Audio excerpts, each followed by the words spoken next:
Welcome back to the Dairy Knowledge Exchange. I'm Pat Colley, and I'm excited to share a fresh initiative we're launching in 2025 here at D&D Ingredients. Each month, we'll bring an educational webinar on this platform, spotlighting timely industry topics and featuring one of our valued partner products. Make sure to visit the D&D website regularly to explore these new learning opportunities. Hi, this is Dr. Steve Lerner. I'm the Senior Scientific and Business Advisor at Novonesis. I support sales, marketing, and tech service for the Planetary Health Group. Novonesis is a world-leading biosolutions company. And here today, I'm to speak to you about Bovacillus Dairy in the U.S. market.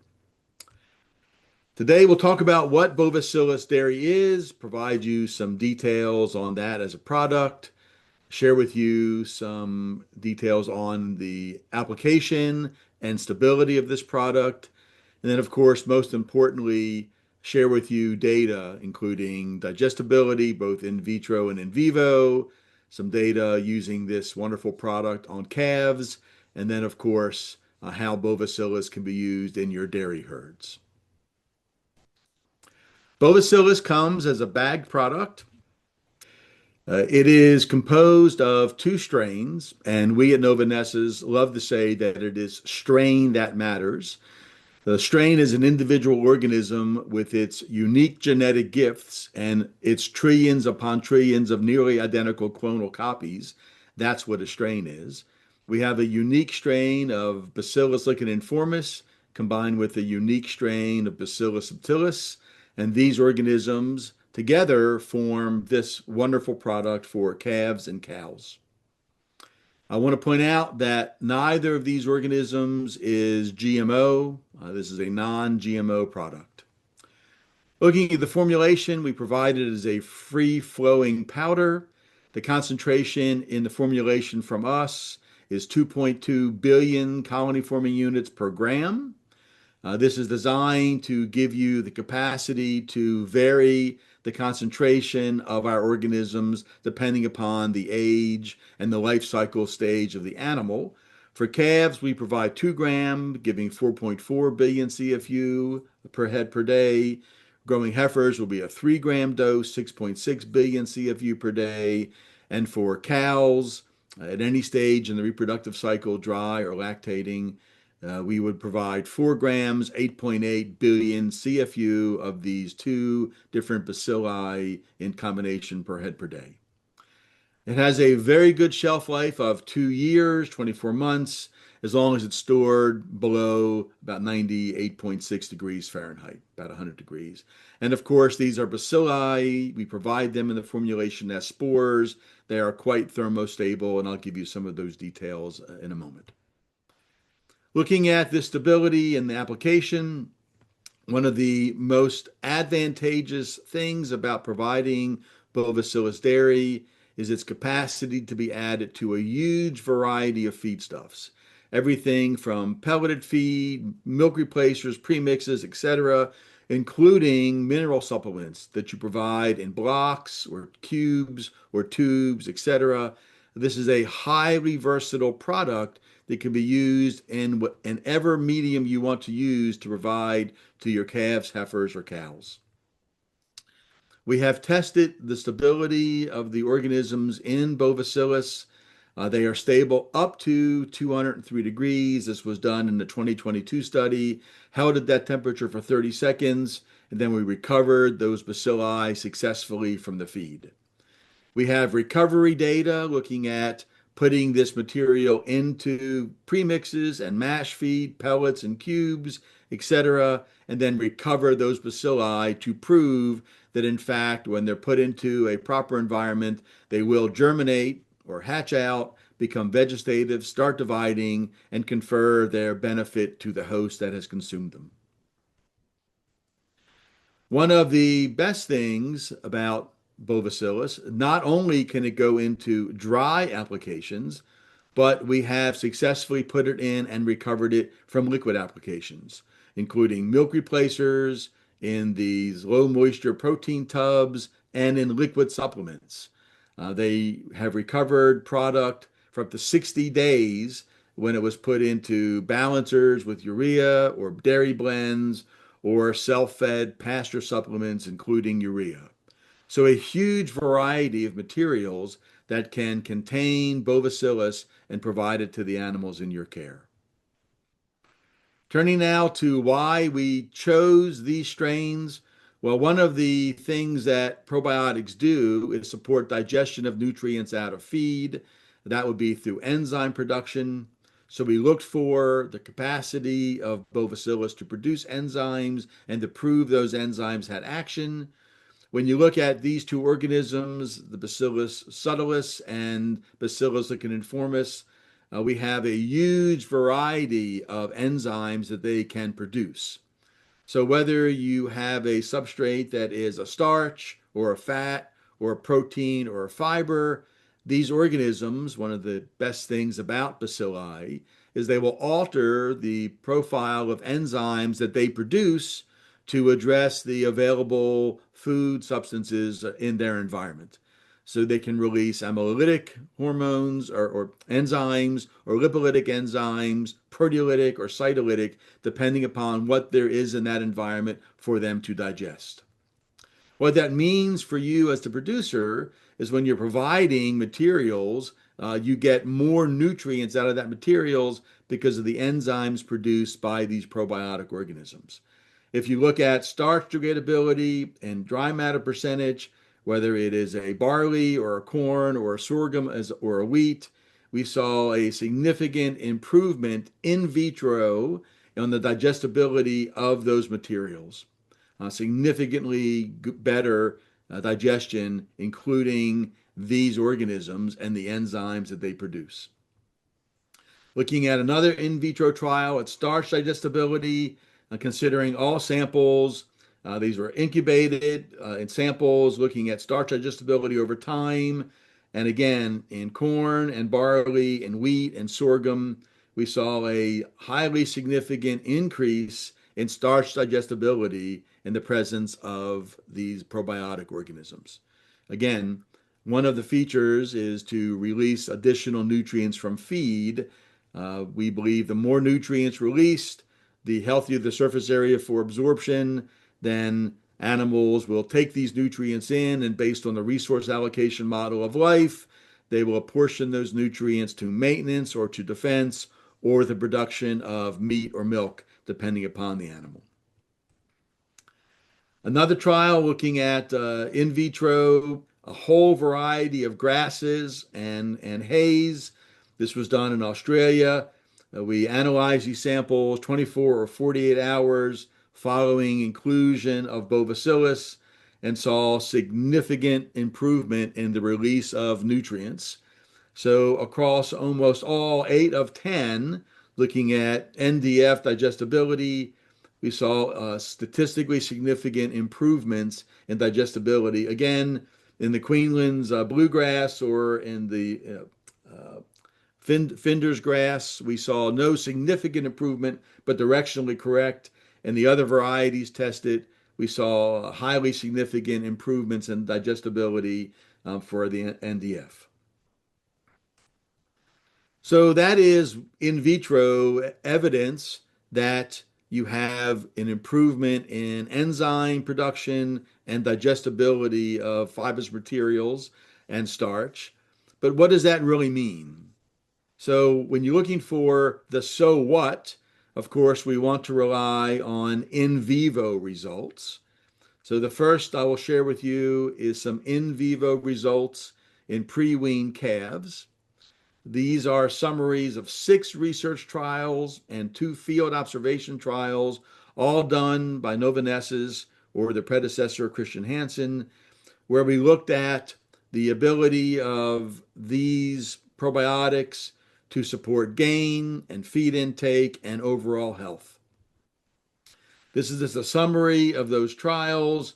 The number of animals ranged in the dozens. We had both males and females. This was put into milk replacer or in whole milk preparations, fed for anywhere from 6 to 8 weeks. and of course, then included Bovacillus in the starter feed when these calves were weaned. If I look at the results of these trials, you can see the individual gains. So you're looking at average daily gain. You have the results of each of the trials and the benefit and average daily gain from feeding Bovacillus. But then we did a statistical meta-analysis to look for where the overall benefit was. And across these trials, we saw an increase in average daily gain when we provided Bovacillus in the milk replacer and in the starter feed at about 80 grams plus or minus 27 grams per day. So clearly a significant benefit, only one trial when it wasn't, but we believe in showing all the data, and so you can reach the conclusion that overall in general, this product had a significant benefit in average daily gain in these calves. Looking at a second trial, this is performance in Holstein calves, fed milk replacer and starter feed that contain Bovacillus. There's 64 heifer calves in this study, looking at a complete random block design where half the group received the control diet, the other group received Bovacillus in their starter and milk replacer. The measurements were body weight, feed intake, and fecal spore count to prove that, in fact, they were receiving bacilli, and we'd hope to see an increase in bacillus number in their fecal spores. So the results of these data, the initial weight of the calves was about the same. The final body weight was about 6 pounds heavier. They had a higher average daily gain. The milk intake was about the same. The starter feed intake was about a third of a pound difference, and there was a 100-fold increase in the amount of bacilli being shed by these calves. So clearly we got it in, they ate more, they grew better, and the evidence was that they produced and maintained a concentration of bacilli as evidenced by the increase in the fecal output of the bacilli. So about an 8% increase in average daily gain for these Holstein calves. If I look at a second study, this is 90 newborn Jersey cross Holstein female calves put into one of three treatments. They had a control group that was without probiotics, and then two groups that were fed a Bovacillus product, two different concentrations. And this was looking at feed intake again, body weight, and the incidence of adverse health events. The one significant finding here was a significant increase in the weaning weight on the Bovacillus product. That was about 14 additional pounds at weaning in the treated group. If we look at average daily gain, it was up, a tendency for significance. If we look at a gain to feed ratio, again, it was better with a tendency, and total milk intake in terms of liters was again up with a tendency. Anything less than a 10% probability of significance we consider to be a tendency and not statistically meaningful. Moving now to just a graph of the weaning weight, average daily gain, and gain to feed ratio. This focuses in on those data a little more clearly. That 14 pounds of additional body weight, highly significant, and then the difference in average daily gain and gain to feed. Just a graphic illustration of the data from the table. Looking at the occurrence of diarrhea, it went from 50% in the control group, 29% in the treated group. With the occurrence of pneumonia, 47% in the control group, 23% in the Bovacillus group. Clearly indicative that if an animal is able to digest feed out of its diet, to absorb those nutrients across a healthy surface area, that perhaps they're better able to defend themselves against stressors in their environment that lead to either diarrhea or to pneumonia. Finally now, a series of data in lactating cows. This is a summary across 7 research trials one in Sweden, two Brazil, two in Spain, one in the Netherlands, and one in the US. So across countries, variety of genetics, a variety of feedstuffs, but we looked for production efficiency, ruminal pH, digestibility, the nutrient utilization and partitioning, and then even such things as plasma, IGF-1, and the utilization of nitrogen. And I'll share those results with you. So in the trials, you can see the setup shows the location. The number of animals per treatment varied from a low of 16 to a high of 38.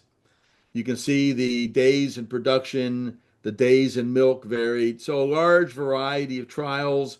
The key findings invariably looked at the typical production metrics of dairy cattle. The ones I would focus on are those that are bold: greater milk yield, greater milk efficiency, greater lactose and total solids yield, greater plasma IGF-1. So clearly we can find consistent results across the trials. So now, rather than showing you all the individual data, I'll make a table from our meta-analysis looking at the mean difference in many of the typical areas of our industry, looking at dry matter intake. There was a significantly lower dry matter intake in terms of kilogram per head per day, highly significantly so, but the difference in milk production was positive. You're seeing a column of the mean difference and the standard deviation, the standard error of the mean, and the probability of difference in this meta-analysis. Everything in bold is indicative of a significant difference. So for milk production, feed efficiency, the energy corrected milk yield, milk protein yield, and MUN, all was significantly different in the right direction for those animals in the trial that were on Bovacillus. If I focus on milk yield, for example, again, you see the results of all the trials. You see the summary from the meta-analysis that there was a significant positive difference in milk yield in terms of kilogram per head per day of about 0.73 plus or minus 0.56 kilograms per head per day across all of the trials. So fairly consistent, but again, showing you all the data. And in 6 out of 8, we saw a significant benefit and overall, on average, a benefit. Looking at efficiency of milk production rather than this yield, again, your eyes will tell you that by and large, there was a significant benefit. It's a small difference, but statistically meaningful, and you get a 0.05% improvement in efficiency of milk production. Looking at energy corrected milk yield, again, your eyes will tell you, and our meta analysis will prove, you see a significant improvement in energy corrected milk yield with the inclusion of Bovacillus in the diet. All but one of the trials, it was positive, and overall, we got a 0.8% yield improvement with Bovacillus inclusion. So the last is a trial looking at Bovacillus in a set of lactating Holsteins. They were Holstein and Swedish Red Cross cows, 68 together, 38 per treatment, looking at inclusion of Bovacillus on a standard diet. Again, looking at milk yield, feed efficiency, and composition. In this case, we saw again a significant improvement in yield, a significant improvement in lactose yield, in feed efficiency, and in the utilization of nitrogen by these animals. So statistically meaningful and nice yield differences when you feed bacillus to lactating cows. Finally, the last study I'll speak about is the effect on pre and postpartum supplementation with Bovacillus on the performance and health of Holstein dairy cows. So we had 16 lactating cows, control, and a Bovacillus trial group. The measurements were milk yield, the quality of the colostrum, milk composition, body weight, body condition score, and efficiency on a standard diet, both pre and postpartum. The results were that if I look at dry matter intake, either prepartum or postpartum, there was a significant improvement in those individuals receiving Bovacillus. There was a significant improvement in milk fat yield, and in milk protein yield, along with the fat corrected milk yield was significantly different. You can see all of the components that come. If you look at the individual components on a percentage, we didn't see a significant difference, but in overall fat corrected milk yield, it was a nice difference and statistically significant. Somatic cell count was lower in those animals receiving Bovacillus, and the cows, the number of them that had greater than 200,000 somatic cells per mil was significantly higher in the control group versus the Bovacillus group. So clearly a significant benefit. If you look at the overall quality of colostrum, significantly better in the Bovacillus group. If you look at the proportion of cows with a BRIC score of greater than or equal to 23%, significantly higher in those cows that were fed Bovacillus. With that, I will stop and be happy to take any questions. Thank you. Thanks for tuning in to the Dairy Knowledge Exchange. Don't forget to check our product page for featured products and promotions throughout the year. Connect with us on LinkedIn or share your thoughts and topic suggestions directly with me at pat@ddingredient.com. We look forward to hearing from you.